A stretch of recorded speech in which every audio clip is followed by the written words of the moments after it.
শোনো শোনো কানিস ফাতেমার কথা, ভালো মেয়ে কানিস ফাতেমার কথা। আরে আরে কি করছেন আপনি? এ হচ্ছে কানিস ফাতেমার ছোট বোন রাইকা। গোছালো কাজকে অগোছালো করার জন্য সে একাই যথেষ্ট।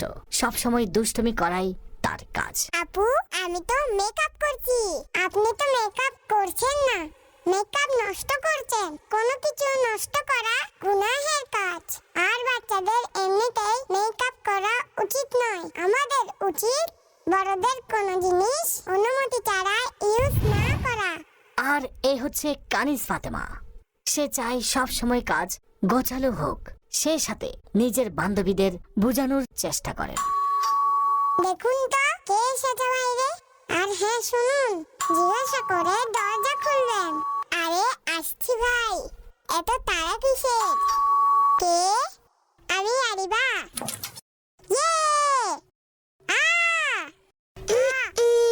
আ! এ হচ্ছে আরিবা। সবকিছুতেই ওভার রিয়েক্ট করা তার অভ্যাস। দরজা খুলুন। আসসালামু আলাইকুম। কি হয়েছে আরিবা? ওয়ালাইকুম আসসালাম। দরজা খুলবেন না কেন? কি হয়েছে আমায় বলবেন তো। বাইরে পেতনি। উফ আরিবা, আপনিও না। বাইরে কোনো পেতনি নেই, সে তো রাইকা। আম্মুর মেকআপ মুখে লাগিয়ে নষ্ট করেছে। আরিবা, আমাকে ধাক্কা দিয়ে দরজা বন্ধ করলাম কেন? হায় আল্লাহ, আমি তো ভয় পেয়েছিলাম। আপনি তো নিজেকে পেতনি বানিয়ে রেখেছেন। আপনি পেতনি? খারাপ কথা রাইকা। আরিবা আপুকে বলুন না, তিনি তো আমাকে পেতনি পেতনি বলে যাচ্ছে।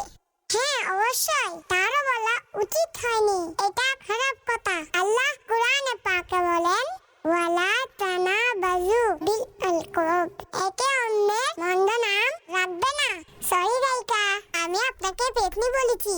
আপনি আমাকে মাফ করে দিন। সাবাস, এটা আপনারা দুজনেই খুব ভালো কাজ করেছেন। সুতরাং আপনারাও এই বিষয়ে খেয়াল রাখবেন। কারো নাম বিকৃত করবেন না। ঠাট্টা করেও কাউকে খারাপ নামে ডাকবেন না।